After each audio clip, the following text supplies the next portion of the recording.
effectivement sur des aspects peut-être un peu théoriques. On va essayer de poser un peu le cadre, notamment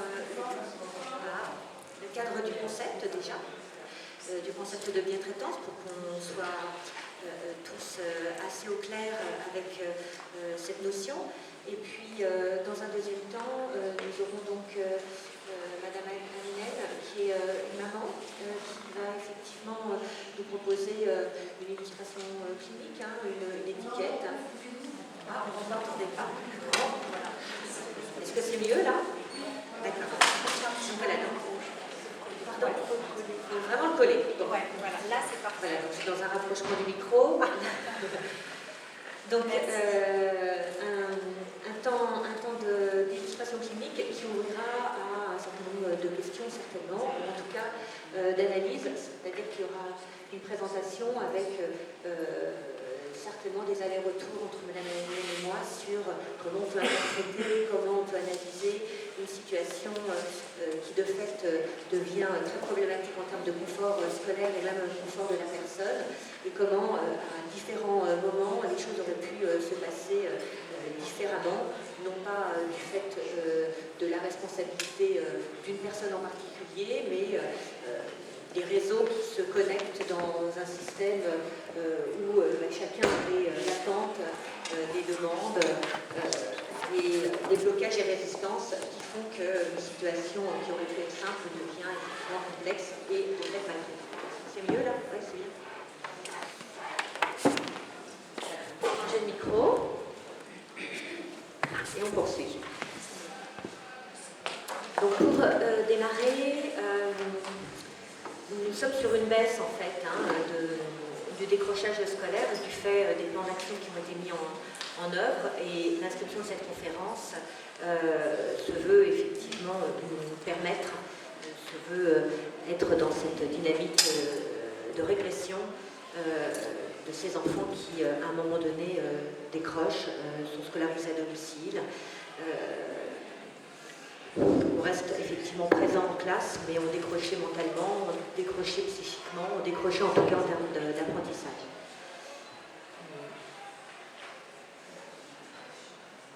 Donc là, on a quand même pas mal abordé avec Madame Gauthier. L'idée était quand même la notion des référents de décrochage scolaire, qui me semblait être effectivement une mission importante, avec une petite précision du fait que la plupart de ces référents décrochage scolaire sont également en charge des dossiers EIP, des dossiers d'enfants intellectuellement précoces, c'est-à-dire qu'une grande part des enfants qui décrochent l'école et qui vont fonctionner ailleurs ne sont pas nécessairement des enfants ayant des troubles des apprentissages ou des enfants ayant des difficultés particulières au plan neurocognitif, au plan psychique, mais parfois des enfants qui auraient pu tout à fait... Mais c'est particulier. En fait, excusez-moi, alors, tout à fait. Parce que je pense que c'est un peu confortable pour tout le monde. Oui, pour moi la première, c'est mieux là? Parce que là, ça va. Chez-vous un peu. Voilà, parce que tout à l'heure, il fallait que je colle le micro, là, il faut qu'il soit éloigné. Est-ce que c'est bon au niveau de... Non. Et là, est-ce que c'est mieux? Là, c'est bon. Est-ce que là, c'est bon pour tout le monde? Bon. Alors, il ne faut plus bouger. Je ne bouge plus. J'essaye. Voilà. En tout cas, c'est beaucoup plus confortable pour moi aussi. Voilà, c'est une définition de la bientraitance. Merci. Voilà, donc l'idée, c'est que la population, effectivement, qui décroche n'est pas forcément celle à laquelle on aurait pensé de prime abord.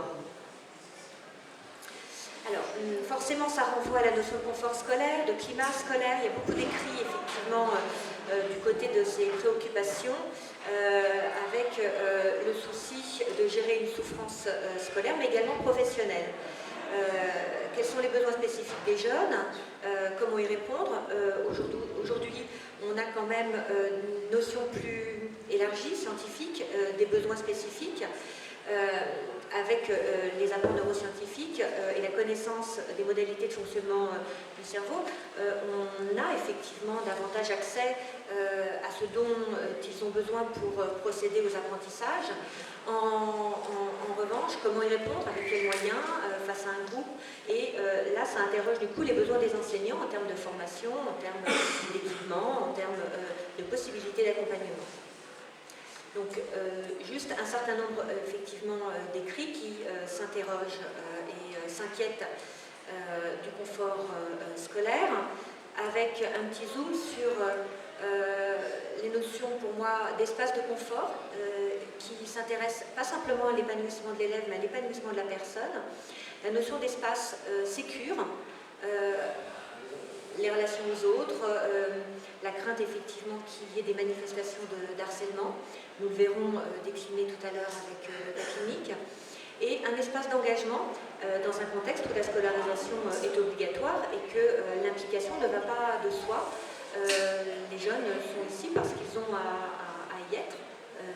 Et à un moment donné, ce qui serait effectivement intéressant en termes de bientraitance et de confort scolaire, c'est qu'ils puissent y venir avec la joie d'y aller. On s'interroge toujours sur les petits de moins de 3 ans, vous savez, qui accompagnent leurs frères et sœurs à l'école et qui disent « moi je veux y aller à l'école, je veux y aller à l'école ». Enfin, ils sont très très impatients, effectivement, d'aller à l'école. Et puis au bout d'une semaine, lorsqu'ils ont 3 ans de rentrée scolaire, ils ont un petit peu moins envie. Qu'est-ce qui se joue, qu'est-ce qui se passe, du groupe, du rythme, de la séparation aussi, qui va faire qu'à un moment donné, les mamans elles vont dire non mais là t'as pas de choix, enfin, tu dois aller à l'école, il y a une obligation de scolarisation. Alors est-ce que ça s'inscrit au plus profond d'eux-mêmes pour qu'à un moment donné ils continuent de penser leur présence en termes de contraintes, d'obligations? Qu'est-ce qu'on peut effectivement amener pour que l'accueil soit tel qu'ils aient envie de venir en courant et d'y rester? Voilà, donc je trouvais assez intéressant ces trois axes qui peuvent effectivement définir un climat scolaire bienveillant, bien traitant, attractif, dans lequel on a envie de vivre et de s'épanouir, et pas simplement d'apprendre, mais de partager effectivement du bon temps avec les autres, les adultes. Juste une petite référence au texte de Debardieu qui a énormément travaillé sur le climat scolaire. Vous avez une source d'information, une richesse d'études qui me semble intéressante, mais que je ne vais pas du tout pouvoir développer ici. Mais le document que je vous montre là et qui peut effectivement vous donner envie d'aller chercher des informations sera communiqué, donc vous pourrez effectivement y avoir accès et on développe e-learning là. Je vous renvoie vers les possibilités de continuer d'apprendre en dehors de cette salle et de ce moment. Alors, et du côté des professionnels, on a effectivement moins d'écrits spécifiques, en revanche, c'est en filigrane et ça transparaît dans les textes. Mais la priorité est mise, l'accent est mis effectivement sur l'accueil des jeunes. C'est pas pour autant qu'on n'a pas à se soucier de quelque chose qui pourrait être de l'ordre du malaise enseignant. On sait qu'il y a des phénomènes de burn-out, d'usure professionnelle, parfois un sentiment d'isolement. Il peut même y avoir de la culpabilité lorsque on a l'impression, en tant que professionnel, de ne pas avoir bien traité une discipline, bien traité une famille, bien traité un élève. Et on a du personnel qui peut être effectivement mis en tension entre des commandes différentes, des demandes différentes, avec, là pour le coup, au niveau de mes recherches sur Google, moins de textes théoriques et des références, davantage de littérature, malgré tout un point écoute conseil qui a été mis en place, qui laisse entendre qu'effectivement ça ne coule pas de source, que l'on soit bien non plus en tant que professionnel dans son milieu de travail. Alors, je vais beaucoup vous parler de compréhension et de tolérance, alors pas d'amitié, hein, mais et en tout cas de confiance, pour effectivement s'intéresser aux différents mouvements relationnels entre élèves, mais essentiellement entre élèves et adultes professionnels de la pédagogie. Ça, vous pourrez trouver un certain nombre de schémas comme celui-ci qui laissent entendre ce qui peut se jouer de relations de stress, de relations, on va dire, de points de liaison entre la pratique, ses effets, ses conséquences. Et ce point sera abordé tout à l'heure sur un cas spécifique. Alors, quelle prévention, comment éviter le décrochage, que ce soit du côté des élèves, mais également du côté des enseignants, avec effectivement certains enseignants qui, sur certaines enquêtes, peuvent dire souhaité changer de profession parce que c'est compliqué de gérer l'humain. C'est certainement la mission et le métier le plus difficile que celui des relations humaines, que celui d'accompagner des jeunes, et notamment sur une traversée difficile qui va être celle du collège, avec des jeunes en transition, des jeunes en crise, des jeunes en opposition. Donc on peut entendre aussi que du côté des adultes, il puisse y avoir des moments décrochés ou des moments où la volonté de lâcher prise, de s'interroger sur ses capacités de métier, de se sentir impuissant, sont à entendre. Alors, du côté toujours des élèves, je fais exprès de passer d'un plan à l'autre puisque les deux sont interdépendants, c'est-à-dire enfants et puis adultes. On engage, pour éviter au décrochage, d'être particulièrement vigilant à certains signes qui pourraient être des signes précurseurs du décrochage. Alors, je les ai notifiés ici pour immédiatement, non pas les critiquer, mais leur montrer leur portée limitée. C'est-à-dire qu'à un moment donné, à partir du moment où déjà ces signes-là sont présents, ça laisse entendre qu'il y a déjà de l'inconfort, qu'il y a déjà une situation qui est en train de se décrocher. C'est-à-dire que ce sont déjà des signes prodromiques d'un trouble d'adaptation à l'école. C'est-à-dire que l'idée, ça va être peut-être d'éviter même d'avoir à être vigilant à ces signes, c'est-à-dire d'être en amont encore de ces signes. Alors, bien évidemment qu'il faut être en veille et tenir compte de ces éléments-là, mais au-delà de cette vigilance, il va se jouer quelque chose qui me semble beaucoup plus crucial, qui va être celui de la compréhension partagée du jeune. J'entends par compréhension partagée, alors du jeune, du tout petit jusqu'à effectivement le lycée, mais j'entends par compréhension partagée ce temps consacré à comprendre, chercher à expliquer, parfois interpréter, parfois se tromper dans des interprétations, mais en tout cas avoir eu ce moment attentif, attentionné à qu'est-ce qui se passe, qu'est-ce qui se joue, sans forcément attendre des signaux qui ont été décrits juste avant. Une famille peut alerter, un jeune peut aussi alerter, et cette compréhension va permettre du coup d'oser innover, créer, proposer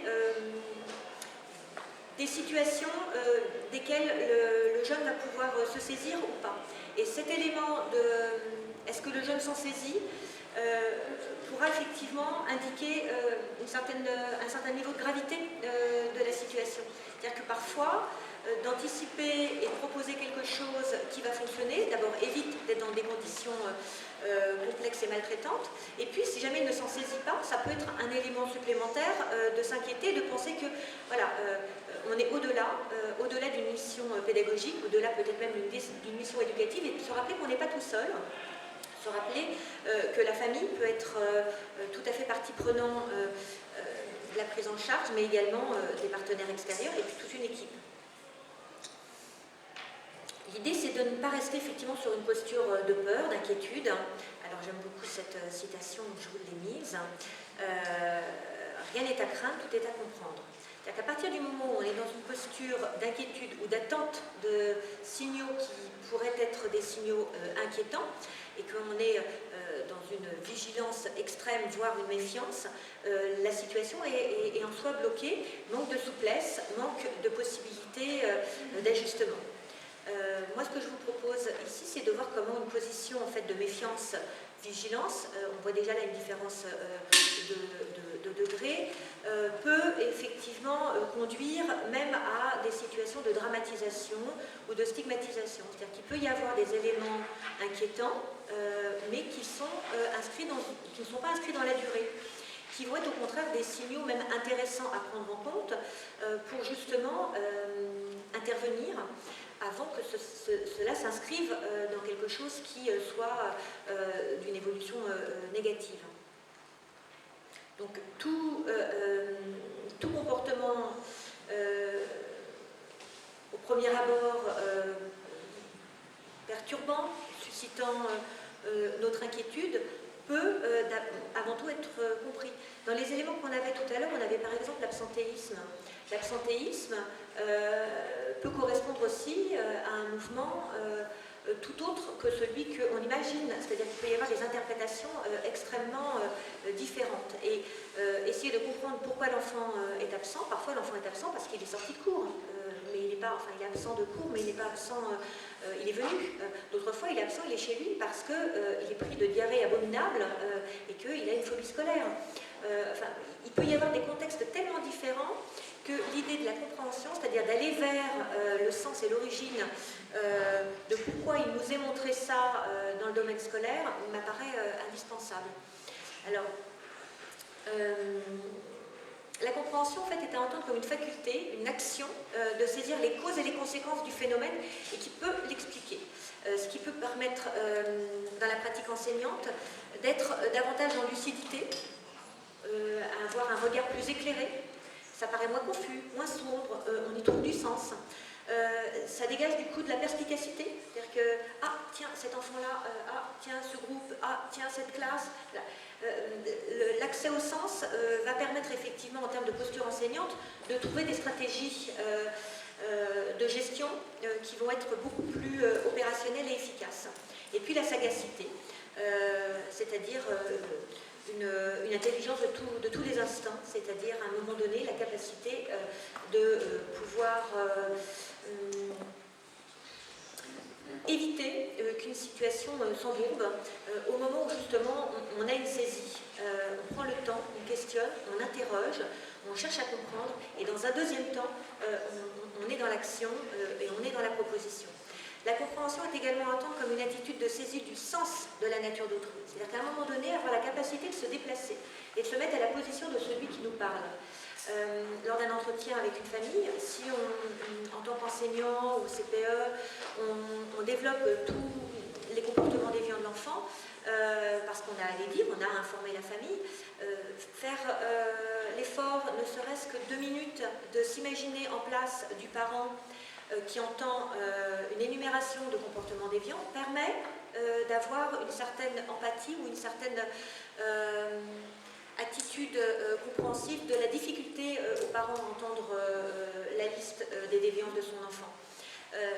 Plus la liste sera longue et plus l'enseignant va par exemple donner des éléments qui prouvent que s'il a bien fait ci, s'il a bien fait ça, et l'enfant, il sait, le jeune a fait ça plusieurs reprises et on peut le prouver et c'est noté et puis on y met même des preuves pour montrer qu'effectivement on ne raconte pas n'importe quoi. La famille défensive va dire mais pas du tout, je nie complètement, c'est pas le même enfant à la maison et là on va être dans un contexte d'opposition et en fait pas du tout dans un contexte de dialogue.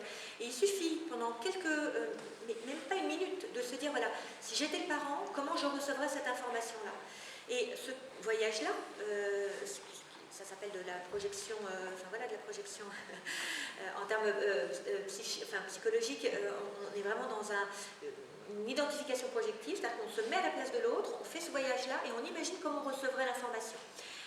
Ça peut vraiment éviter des rendez-vous qui, au lieu de finalement de faire avancer les choses, vont complètement verrouiller. C'est-à-dire que le parent il va rentrer à la maison, il va dire mais là je viens d'avoir 1 heure de rendez-vous où j'ai entendu des abominations sur toi. Et puis voilà, puis à un moment donné, c'est quand même mon enfant, donc une fois qu'on a bien râlé, rouspété en tant que parent, l'autre moyen de se défendre pour le parent, ça va être de dire mais ce prof là, il a une dent contre toi, qu'est-ce qu'il a, il fait ce métier là pourquoi, il fait ce métier là pour... Et puis il va y avoir des horribles choses qui vont être peut-être dites par le parent et qui vont discréditer l'enseignant qui au démarrage a simplement voulu informer, transmettre, mais la forme dont cela va être opéré va avoir un effet contradictoire. Donc nous le verrons vraiment beaucoup tout à l'heure. Donc c'est cette compréhension qui va...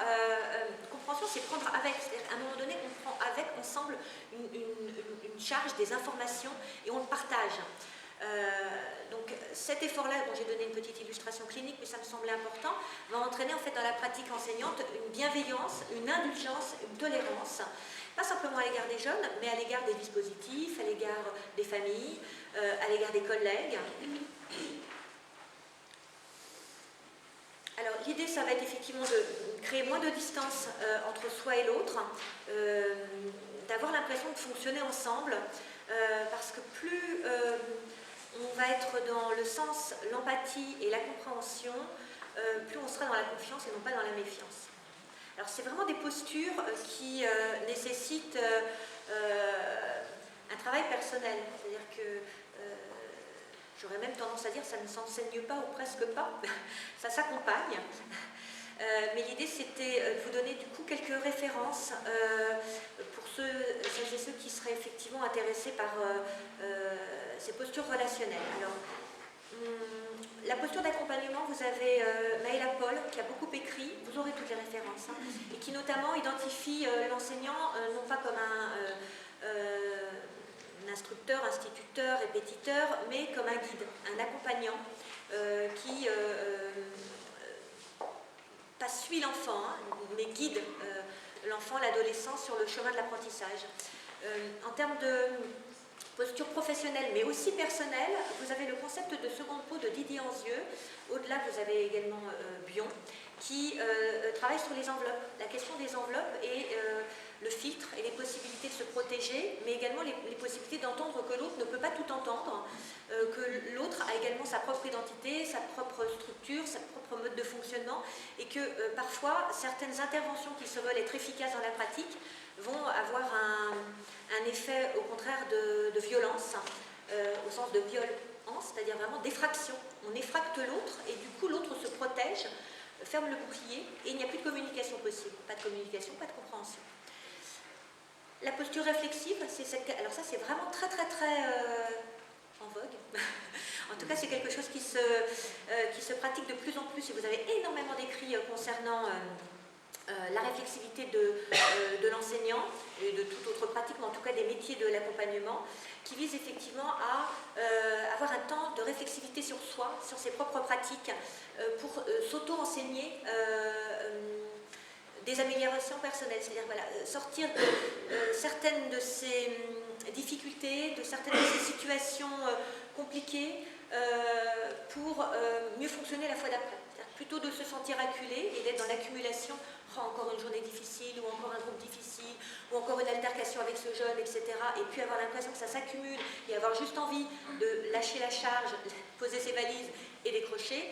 Se dire au contraire, voilà, là m'a été donnée l'occasion de vivre une situation complexe.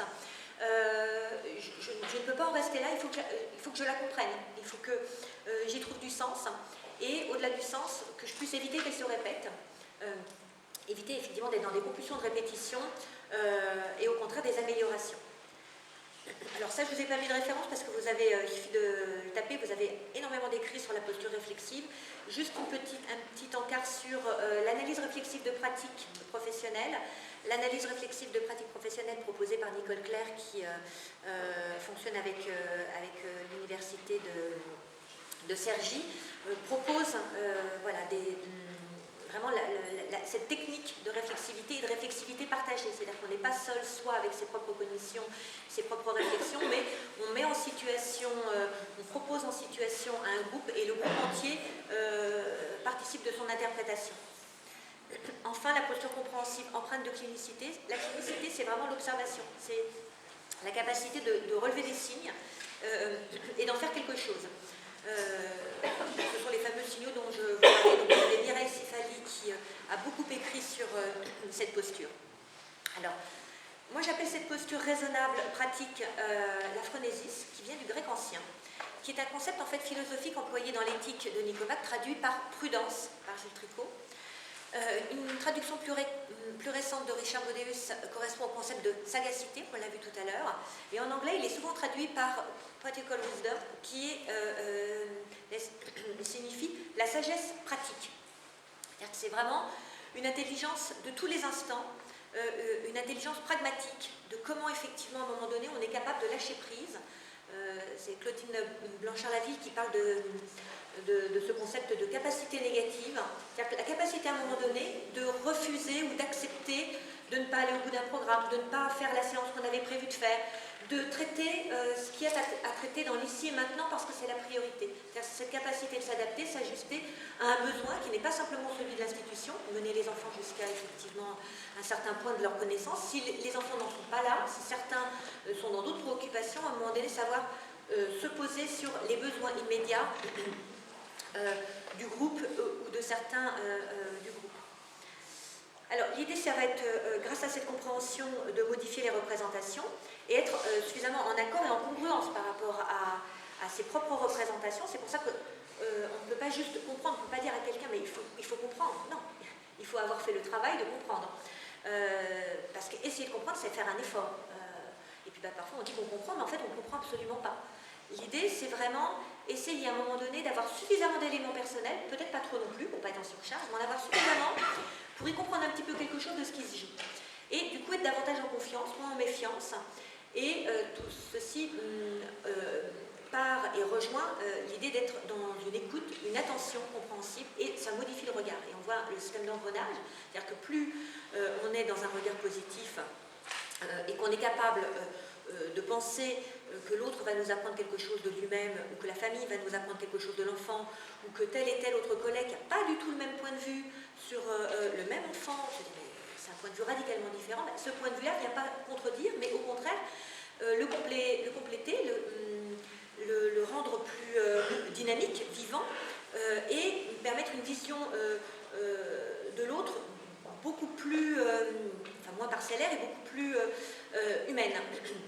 Et du coup, en retour, réaugmenter un regard plus propice, à une évolution positive, plus propice à un accompagnement bien traitant.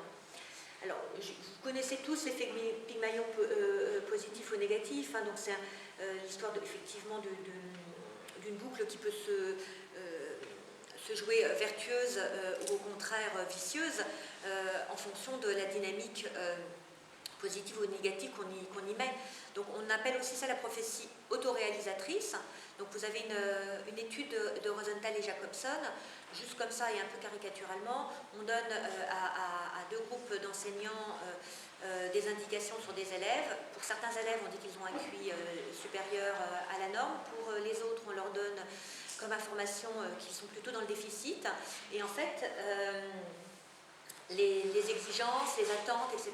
vont être telles que finalement, c'est ce que les enseignants se sont représentés des élèves qui va donner des résultats effectivement meilleurs du côté des enfants soi-disant déficitaires que du côté des enfants l'inverse, du côté, si je vous dis l'inverse, on ne va pas y arriver, meilleur du côté des enfants qui avaient soi-disant une intelligence supérieure que du côté des enfants qui avaient une intelligence déficitaire alors qu'ils avaient tous la même.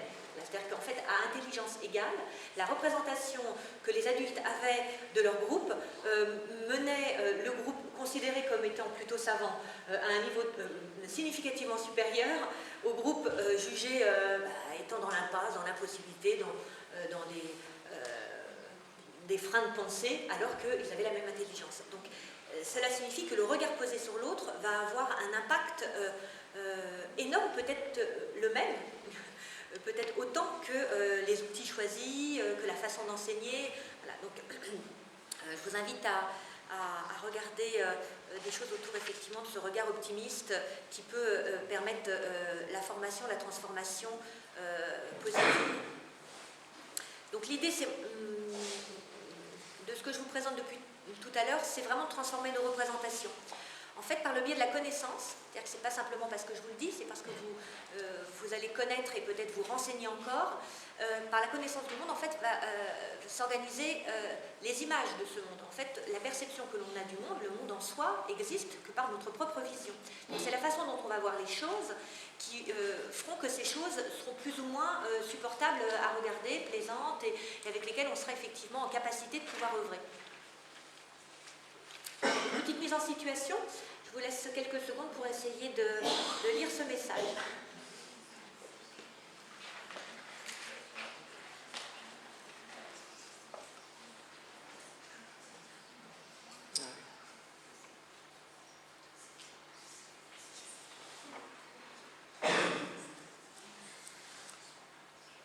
Donc pour la dernière ligne, bravo à vous. Non, bravo, si vous avez réussi à lire ce texte. Cette petite expérience permet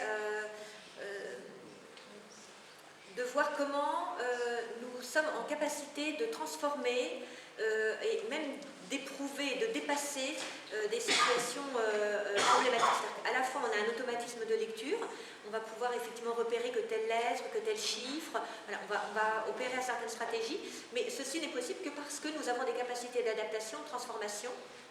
Et si vous êtes allé au bout de la ligne, c'est parce que vous avez accepté de vous prêter au jeu, et donc il y a eu un minimum d'engagement personnel dans ce qui vous a été proposé. C'est-à-dire que vous avez eu plutôt un regard positif au démarrage en termes de, voilà, ça me plaît de le faire, ou en tout cas j'essaye de le faire. Il n'y a pas eu de résistance, il n'y a pas eu d'opposition. Et en règle générale, équipé comme on est équipé, plasticité, capacité d'automatisation, regard plutôt positif, donc du coup engagement, eh ben, on arrive à la dernière ligne, on est fier de soi, on est content de soi, et il me semble que c'est quelque chose de plutôt bien traitant. Alors les quelques-uns qui n'auraient pas vu jusqu'au bout, je suis désolée pour la maltraitance occasionnée, mais tout était mis en place pour que normalement on arrive à peu près dans les dernières lignes. Alors la formation, la transformation, donc voilà, vous avez fait l'expérience là de ce qui peut relever à la fois d'enregistrement d'informations nouvelles en acceptant effectivement de les intégrer, ces informations nouvelles, c'est-à-dire que ça a à voir avec quelque chose qui est de l'ordre de l'alimentation, c'est-à-dire qu'on accepte de faire rentrer à l'intérieur de soi des informations qui jusque-là étaient portées à l'extérieur, qui n'étaient pas en soi, c'est-à-dire qu'on n'a pas forcément envie de manger n'importe quoi au plan alimentaire, mais également au plan cognitif. Donc tout ça, ça nécessite une présentation, ça nécessite un abord. Peut-être que si je vous avais présenté cette petite expérience dès le début, vous vous seriez dit, mais enfin, qu'est-ce que c'est que ce truc-là? Et peut-être que moins aurait été participant. Donc là, vous expérimentez déjà la transformation de vos premiers schémas. Donc ça laisse grand espoir pour que, à la fois en tant que professionnel, les choses bougent, évoluent au plan de la posture, mais ça laisse aussi un énorme espoir sur la capacité de ces jeunes à bouger, se transformer, évoluer. Et la mission d'enseignant, des enseignants, la mission de l'éducation nationale, va être justement de porter ces élèves, d'étayer ces élèves dans le chemin de transformation multiple, de mutation, qui vont s'appuyer d'ailleurs sur la plasticité cérébrale et également les neurones miroirs, c'est-à-dire en termes de mimétisme, c'est-à-dire que de modèles, de qu'est-ce que l'autre adulte comprend de moi et me donne envie aussi de comprendre son mode de fonctionnement, de comprendre les rouages de l'institution, de comprendre la consigne qu'on me donne. C'est-à-dire que la posture de compréhension qui peut être celle de l'enseignant, engagera nécessairement une posture également de compréhension grâce à ces neurones miroirs, entre autres, et la plasticité cérébrale, c'est-à-dire de transformer des représentations des élèves concernant l'institution, concernant les enseignants. Au cabinet, puisque je travaille en libéral, c'est vraiment alors un travail individuel qui relève de la psychothérapie ou en tout cas de l'accompagnement psychologique, mais qui fonctionne extrêmement bien et qui peut être fait en dehors d'un cabinet. Certains enfants qui consultent ne sont pas forcément en situation psychologique pathologique, mais qui sont en situation par contre de détresse. On va effectivement beaucoup travailler sur le regard qu'ils portent sur l'institution et sur les enseignants. C'est-à-dire qu'ils peuvent arriver en disant qu'ils détestent tel enseignant, qu'ils ne peuvent absolument plus aller dans ce cours parce qu'il est trop sévère, parce que ceci, parce que cela, parce qu'il a pu humilier, voilà, après c'est le discours de l'enfant.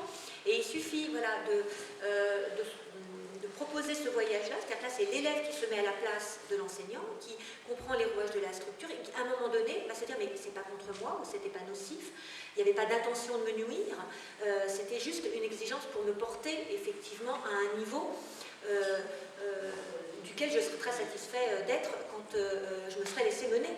C'est-à-dire qu'il n'y a rien de pire que l'indifférence, c'est-à-dire que l'enseignant qui va peut-être parfois un peu s'acharner au plan pédagogique sur un élève, il est porté par, normalement, la volonté de le conduire à la réussite, et l'enfant va peut-être parfois, lui au contraire, freiner, résister, parce qu'il va bloquer, lui, sur le relationnel, il va avoir l'impression qu'on l'oblige à faire quelque chose qu'il ne souhaite pas, mais il suffit qu'il comprenne que la pire des choses serait que l'enseignant ne s'occupe pas de lui, ne se donne pas cette peine de s'acharner, pour que du coup, tout soit réévalué en termes de relations et d'adhésion à la volonté de l'enseignant de le conduire au bout de ce qu'il pense être bon pour l'enfant. Parfois, il y a des questions d'ajustement, bon pour l'enfant par rapport à sa zone de confort et sa zone de capacité d'apprentissage, et peut-être également la nécessité de l'amener au bout à certains acquis qui sont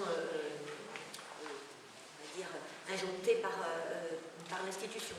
L'enseignant peut être effectivement en tension entre les possibilités de l'enfant et la nécessité de le conduire jusqu'à un certain point pour qu'il puisse être prêt à passer dans la classe supérieure. Et tout ça, les enfants vont absolument comprendre que l'enseignant lui-même peut être dans cette difficulté-là, et que c'est cette difficulté-là qui peut teinter le relationnel et pas du tout une maltraitance relationnelle avec un acharnement pédagogique.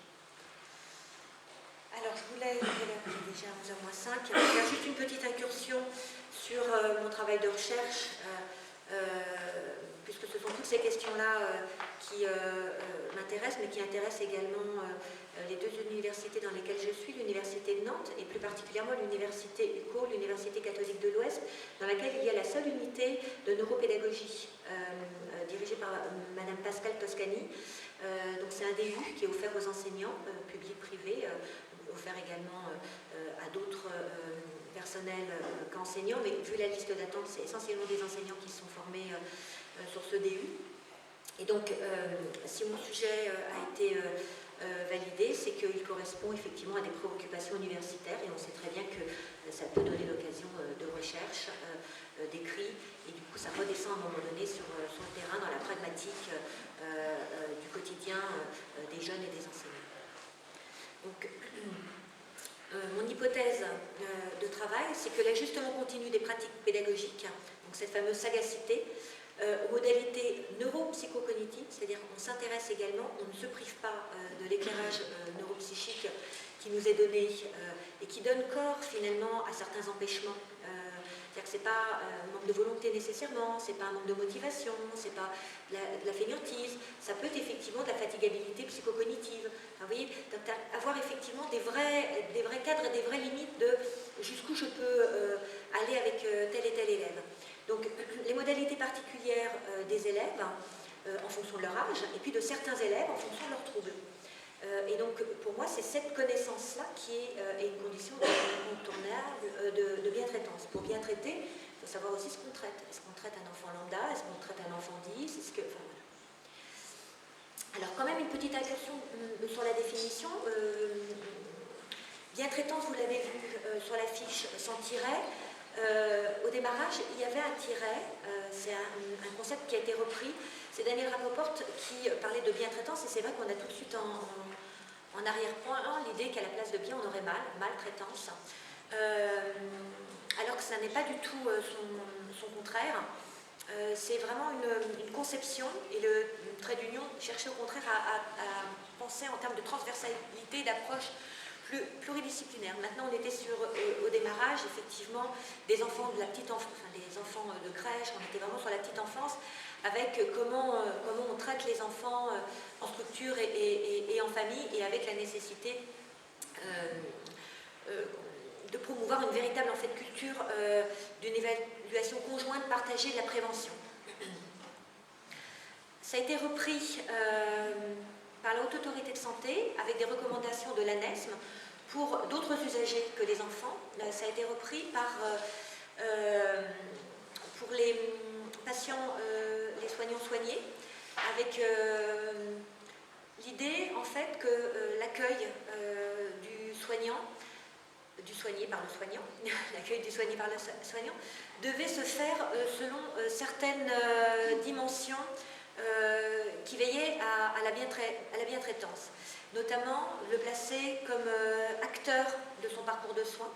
Et là, forcément, ça évoque ce qui peut se jouer avec un élève. C'est-à-dire que l'élève est avant tout acteur de son parcours de scolarité, qu'on ne fera rien sans lui. Et que plus l'adolescent, après sur des plus jeunes enfants c'est un petit peu plus complexe, mais dès le jeune enfant, dès 8 ans, 7-8 ans, aura conscience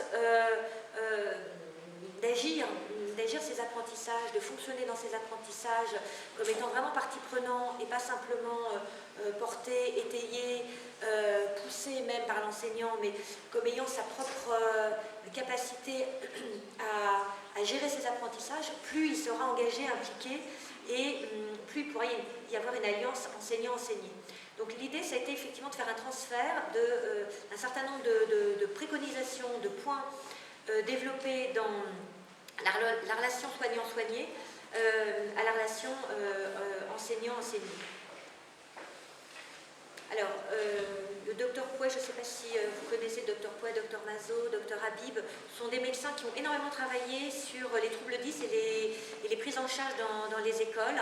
C'est-à-dire que là, on a un trio de médecins qui se sont intéressés à comment gérer ces enfants à intelligence troublée dans les écoles qui peuvent effectivement tout à fait perturber une classe, le rythme d'une classe, même perturber le programme ou le mode de fonctionnement des enseignants, et qui ont fait un certain nombre d'écrits avec vraiment des conseils aux enseignants. Donc là, on a un trait d'union entre le médical et le scolaire par des médecins eux-mêmes qui, loin d'être pédagogues, peuvent simplement proposer des informations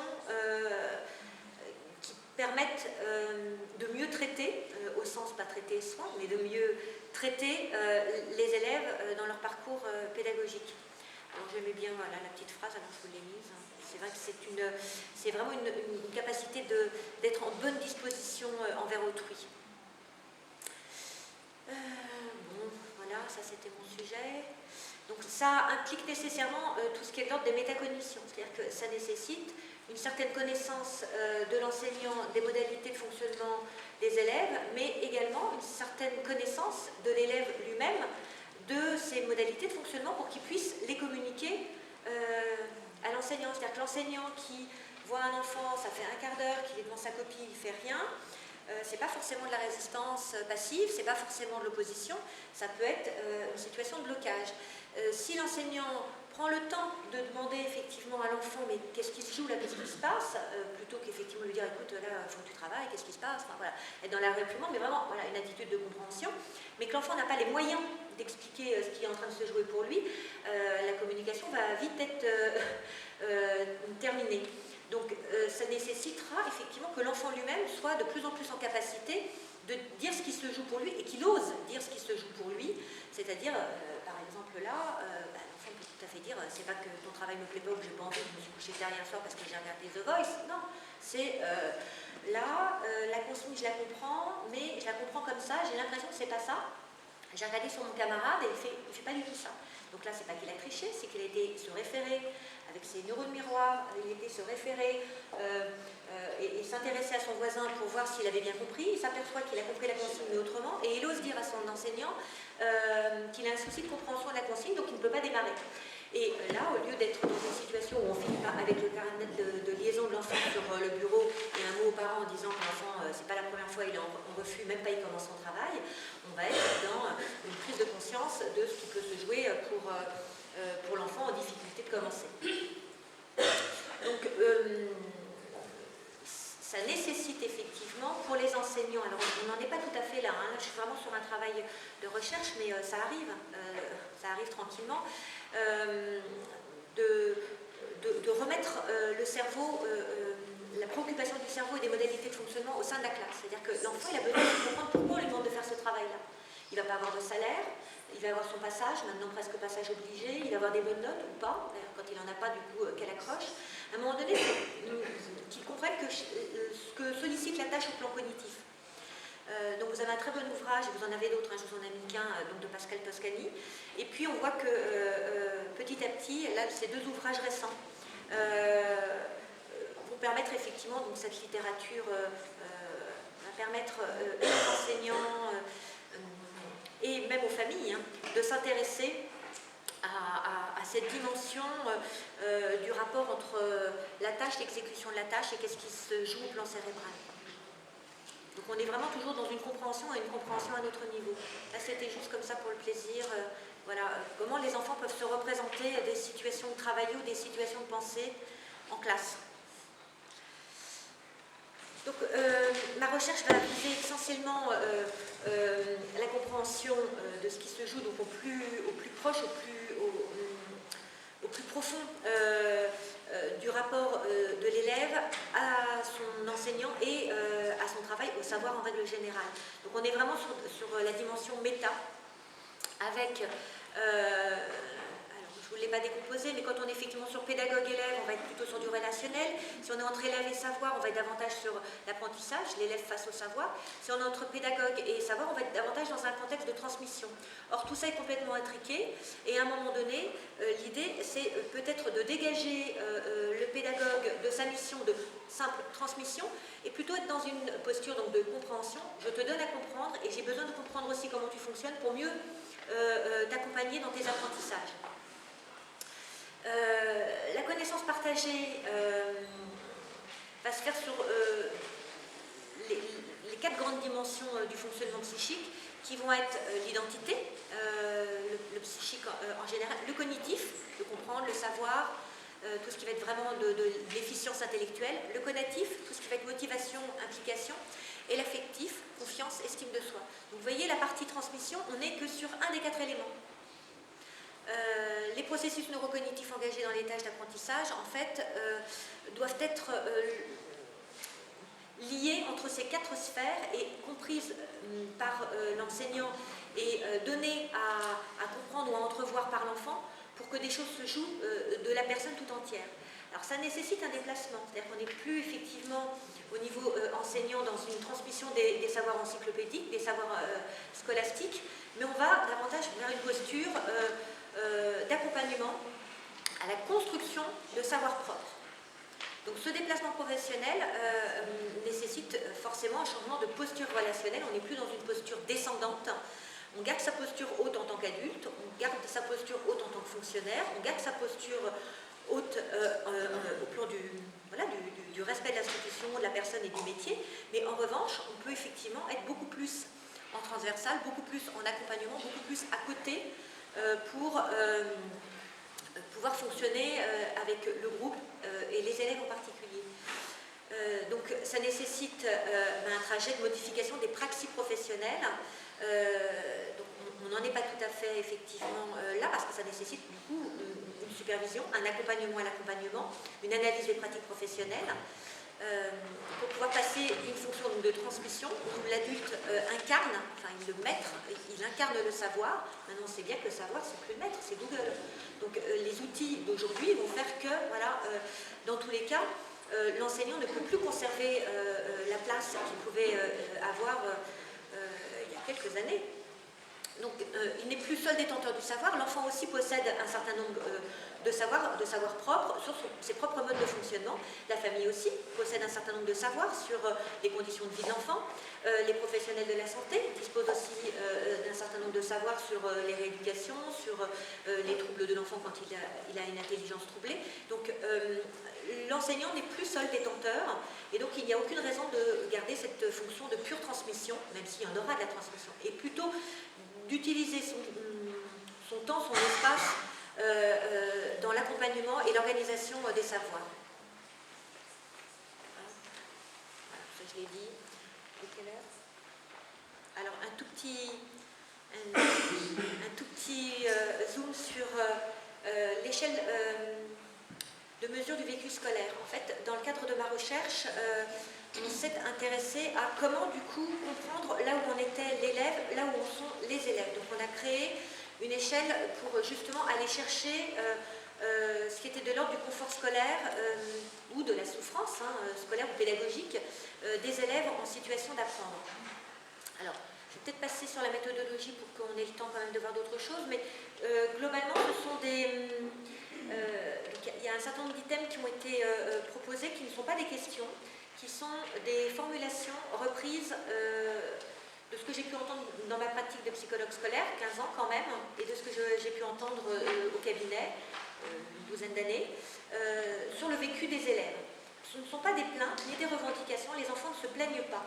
Ils racontent, et ils racontent avec de l'émotion, ils racontent avec parfois de la souffrance, ils racontent parfois avec des questionnements sur leur propre capacité à assumer et leur propre capacité d'adaptation. Ils ont plutôt tendance, dans un premier temps, à penser que c'est eux-mêmes qui ont un souci. Ou parfois, c'est le plus tragique, ils racontent et ils banalisent, c'est-à-dire que c'est normal. C'est normal de raconter des choses qui, moi, en tant qu'écoutante, me semblent quand même un peu limites. Et donc on est parti voilà, de ces récits, alors je dis on parce qu'on est une équipe, et notamment le travail est supervisé par le docteur Habib qui est neurologue. Donc on est parti de ces points, on a vu les plus récurrents et également on a vu ce qui pouvait ce qui pouvait permettre un panorama un peu global de ce que l'enfant pouvait éprouver dans son vécu scolaire qui allait faire qu'il était en confort d'apprentissage ou pas. Donc ça a donné un questionnaire entre guillemets, puisque c'est une échelle,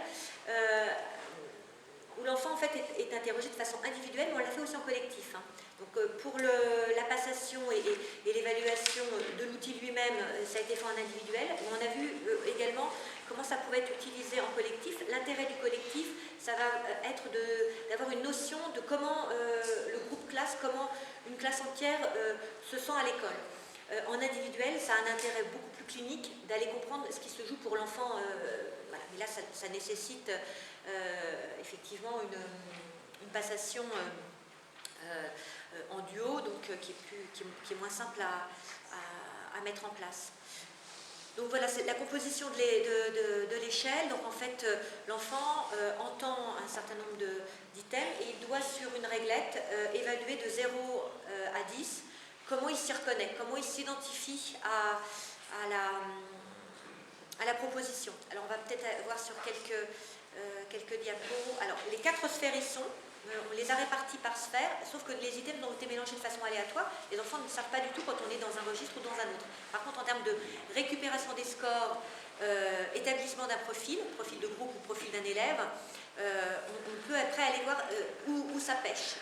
Est-ce que c'est dans la relation aux autres, la relation à son enseignant? Est-ce que c'est davantage la charge cognitive qui est lourde? Est-ce que ça va être une question de motivation? Voilà, on a davantage d'informations comme ça sur quoi peut porter l'inconfort scolaire. Alors, la consigne de passation, vous allez voir qu'on n'est pas du tout sur du questionnement. Tu vas me dire à combien est-ce que tu es d'accord avec les phrases que je vais te lire. Les phrases étaient des phrases d'enfants qui ont été donc transformées et sélectionnées. Hein. Je cherche à comprendre comment tu vis la classe, comment c'est pour toi. Il n'y a pas de bonne ou mauvaise réponse. Alors ça, c'est indispensable parce qu'en fait, ils pensent sinon qu'ils sont en évaluation, qu'ils sont en contrôle. Donc là, les interroger sur eux-mêmes, c'est quelque chose, ils sont hyper étonnés. Alors, ils adorent ça. Hein. C'est-à-dire que là, on est en train de m'évaluer moi-même, je suis en train de m'auto-évaluer moi-même. Ce sont des choses qui n'ont pas à voir avec mes acquis. Donc vraiment, là, on est sur un cheminement et ils sont hyper opérationnels. C'est-à-dire que là, on met en route leur capacité réflexive, leur capacité d'introspection. Mais je peux vous dire qu'avec des adultes, vu les résistances et les mécanismes de défense qui se sont bien engagés sur des années, ben c'est beaucoup plus compliqué que chez des enfants. Par contre, il faut qu'ils aient quand même un minimum de capacité d'abstraction, capacité de représentation d'eux-mêmes. C'est pour ça qu'en dessous de 8 ans, c'est compliqué, ou alors il faut que ça soit très très accompagné. Donc il n'y a pas de bonne ou mauvaise réponse, je veux juste savoir au plus près de ta vérité comment ça se passe pour toi. Tu peux bien sûr avoir du mal à répondre, mais je te réexpliquerai. Au cas où il y aurait effectivement des consignes mal comprises, enfin des items mal compris, et on avait repris comment on reprenait les items pour que ce soit standardisé et pour qu'il n'y ait pas d'induction dans la façon de reformuler et qu'on n'aille pas donner un peu de réponse de ce qui pourrait être la façon dont on a présenté l'item. Par contre, il faut que tes réponses te ressemblent le plus possible, qu'elles soient justes, vraies, par rapport à toi, que ça te ressemble. Alors par exemple, si je te dis, et puis donc on lit l'item 0, à combien es-tu d'accord avec ça? Donc ça va être combien es-tu d'accord avec ça, de 0 à 10. Alors vous avez des échelles qui sont inversées, parce que du coup, vous verrez après, en fait, assez rapidement on peut voir ce qui est de l'ordre du confort positif ou du confort négatif en situation d'apprentissage. Et c'est pour ça que quand les questions sont à la négative ou quand les questions portent sur de la souffrance, on est de 0 à 10. Quand la question porte sur du bien-être, on va être de 10 à 0. Donc là, vous avez quelques questions. Par exemple, alors vous avez les couleurs en fait, qui correspondent aux différents champs affectifs, cognitifs, psychiques, intellectuels. Mais quand l'enfant l'a, d'abord on fait des photocopies, hein, ça coûte moins cher en noir et blanc. Et puis il n'a pas besoin d'avoir accès à ça, c'est pour le dépouillement. Donc je vous les ai mises comme ça, on ne va effectivement pas les regarder toutes, mais voilà. Alors, il n'a pas été adapté pour le collège. Là pour le moment c'était des enfants de cycle 3, mais à l'époque le cycle 3 ne comprenait pas la 6e, donc on était sur du CE2, CM1, CM2. Et donc il y avait 1 mètre, mais on peut tout à fait l'adapter à du collège. Et là c'est au passé parce que c'était pour l'expérimentation. Et on prenait en fait en test-retest, on prenait septembre et juin, donc c'était sur l'année d'avant. Mais sinon, il y a la version au présent.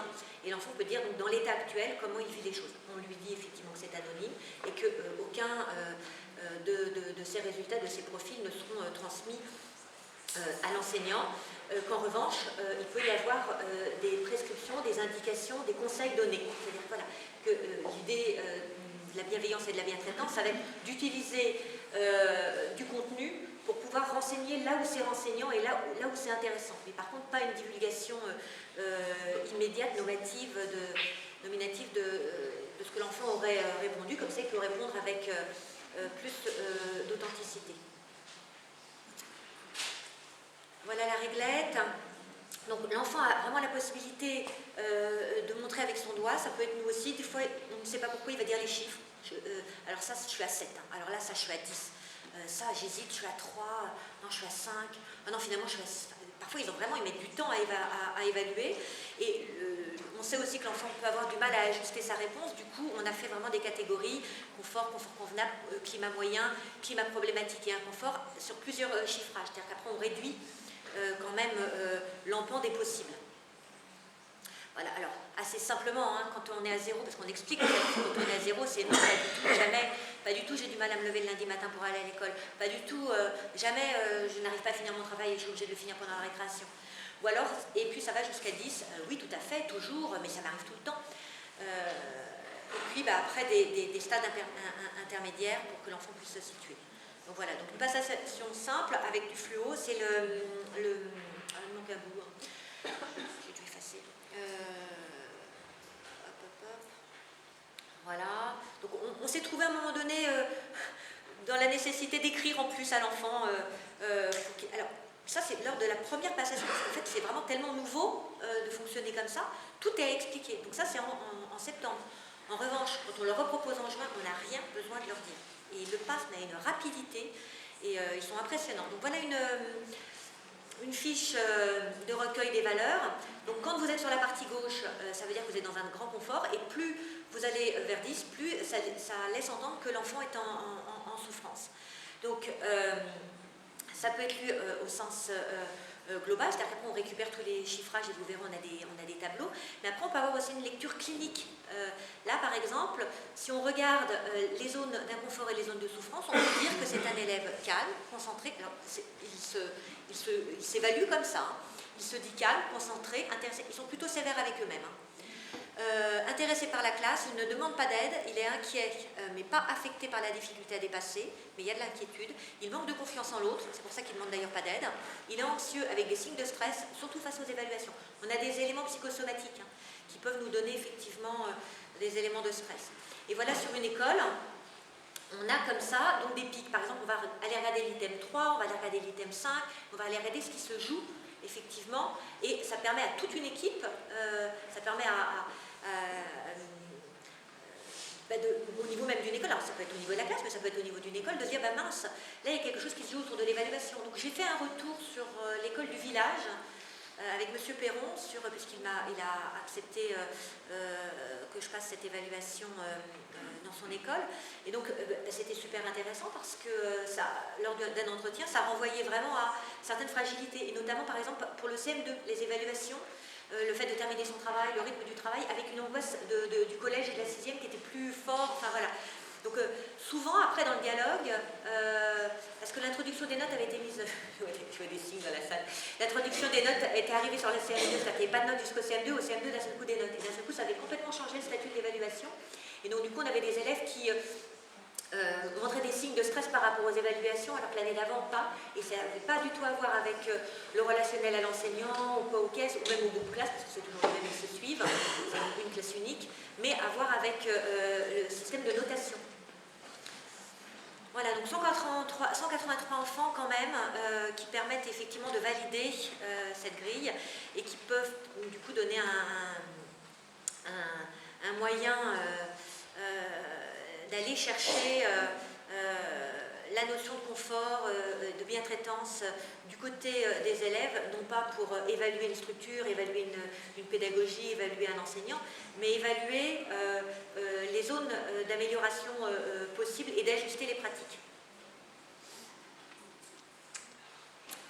Donc le confort scolaire, on a pu d'autant plus grâce à cette grille s'apercevoir que quand les besoins primaires hiérarchisés par Maslow dans cette pyramide ne sont pas